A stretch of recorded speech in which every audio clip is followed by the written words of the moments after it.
Let me turn the AC down so y'all can hear me talk. It says it's 82, but in the sun, woo! I've been on the mower for 4 hours. I did this section here. This is section B. And then I did the Mexican allotment, which is also known as section E. And I'm driving out and I'm just looking. The cemetery is so pretty. It is so pretty. I met a gentleman last week when I was leaving from mowing, and a couple guys were fishing. And his name was Ivan. And he said, man, that cemetery is so pretty. And it just makes me feel so good when people say that. I know it makes our president Mike feel good. He's out here probably 5 days a week. Matter of fact, me mowing, it went that quick. 2 hours a section. It went that quick because he weed eated out here for a few days. And it just helps so much when somebody weed eats, because then you don't have to spend so much time cutting in around the headstones. It's almost luxurious. And we got some more guys fishing. I always stop and say hi. The two young guys, I didn't get their names today, but they were on really high dollar e-bikes. Let's see if I can talk to this guy, but I won't put my camera on him. But the young guys today said they caught a catfish. You having any luck? Not yet, I just got here. A young man on an e-bike this morning caught a huge catfish over here. Yeah, it broke his pole, but he got it. But he got it out? He got it, yeah. Well, good luck. Thank you. Bye-bye. Let's see if this fella's having any luck. Hey there. You having any luck today? No. No? Right here this morning, a young guy got a catfish. Yeah, it was my friend. Oh, you were with him? Yeah. Oh, that's right. Oh, there's y'all's bikes. Okay. All right. Well, good luck. Thank you. Hope it won't take your pole.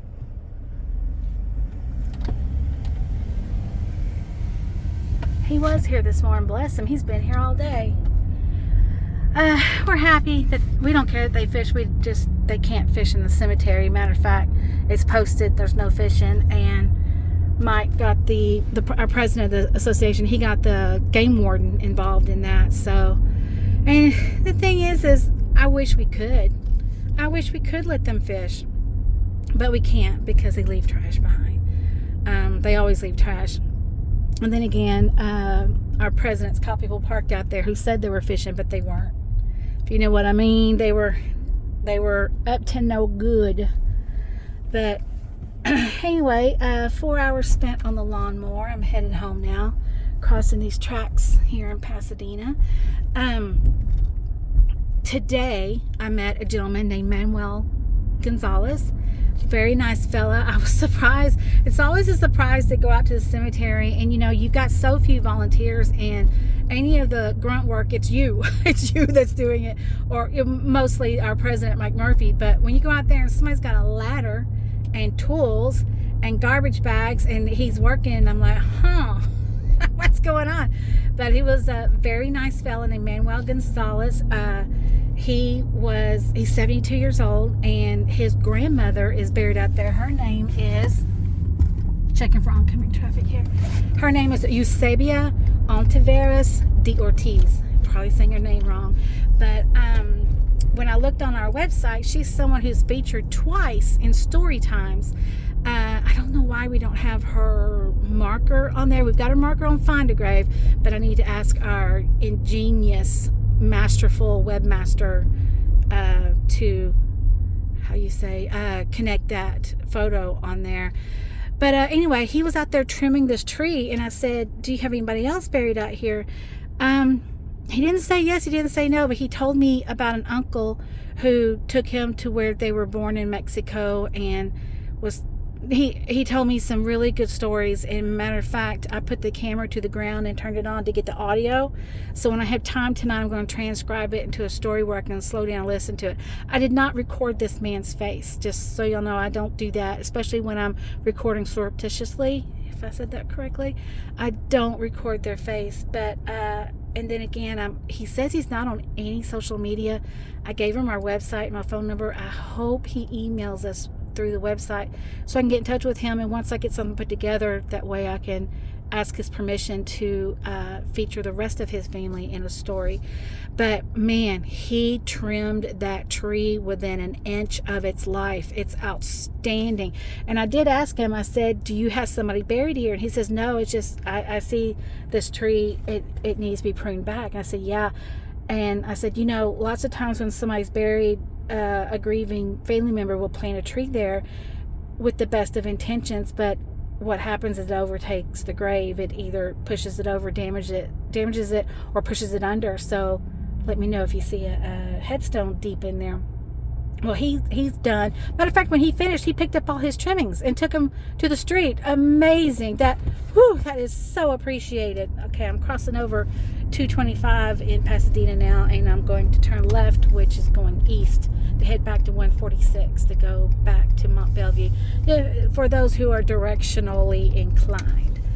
But anyway, he's gone, and so when I was finishing that part of the cemetery, I got a real good close look, and I didn't see anything in there. But right near close to it, I could see almost imperceptible, however you say it, I could see the faint outline, a square. And I don't have anything with me to probe, and I'm too tired to go all the way to the building to get a probe out and then go all the way back. But it's very possible that's a grave, but because I could almost perceive a square, it's possible there's like a concrete outline that's sunken. So I dropped my blade as low as I could and mowed over it to see if something would come up. Nothing did, but I'm taking note of it. So when I get home, after I put all my equipment away and bathe, oh my God, I'm so gross. I've had dirt clinging to me everywhere. When I get home, I'm going to get on our plot map and see, because I took note of where it was and like who was buried nearby. So I'm going to go to the map and see if there's a notation. If there's not, then I'm going to go to the list of known burials and then start going to all the rows and spots that are nearby to see if maybe somebody is there. So that's how we find things. You can walk that cemetery. Me and my friend Julie, we did many years ago. We walked and we put our hand on every single headstone in the Mexican allotment, and then I put it on the map. But over time, just like that drought caused little baby Leah's marker to come to light. Things happen, the ground shifts, and things come back to life, or back to light, so to speak. Oh my goodness, look at that. My goodness, people take such chances when they're driving. So I may making a mental note of that. Also, I found something else. When there's a burial and it's so early they don't have the headstone yet, the funeral home will put like a little metal marker there so that when they set the stone, they know where to put it. And sometimes people just leave it, even though I found one in the road and it's been all mangled, like it's been hit by a mower many times. But I don't know if that came in with the Hurricane Beryl trash or if it's something that just, came to light again. It's readable. The words in there are stamped in there. It's readable. I can read perfectly 1951. Everything else, it's got dried dirt on it, like hard crusty dyed. So I'm taking it home. I'm going to give it a good cleaning and see if that is somebody that's in the cemetery.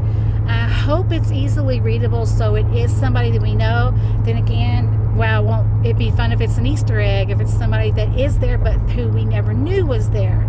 So lots of things to do. Boy, every time you go out to the cemetery and do something, it just generates more work. But it's a passion project and it's stuff we love. I'm coming up to Beltway 8. I'm going to go under it and keep on going to 146. As of late, 146 will take me straight home, but as of late, I've been utilizing the new 99 toll. Oh, it is so nice. It is so nice. And rarely someone else is on there with me. Now, granted, if I took it to work every day, yeah, it'd probably have a lot more traffic. But every time I'm on it is like early morning Saturday or Sunday, heading out to the cemetery, or late afternoon heading to Pasadena for a meeting. And so far, it's so nice. It is really, really nice. And that goes, it's at, like when you come down, I'm going to turn left up here and get on 146. And at the base of the Fred Hartman Bridge, you turn right and it goes on to the 99 toll. Now, it costs money. It costs money, and I've justified it in my head. Like when I use it, if I go to Pasadena at 5 o'clock to get to a 6 o'clock meeting, I'll screech in sideways right on time. It'll take me an hour. If I take that toll road, I'll get there with maybe a few minutes to spare, and it will cost me about $2 round trip. I think $2 round trip. You do save some time on it, but you know, it's traffic patterns. It depends on the time of day, how much time you're going to save.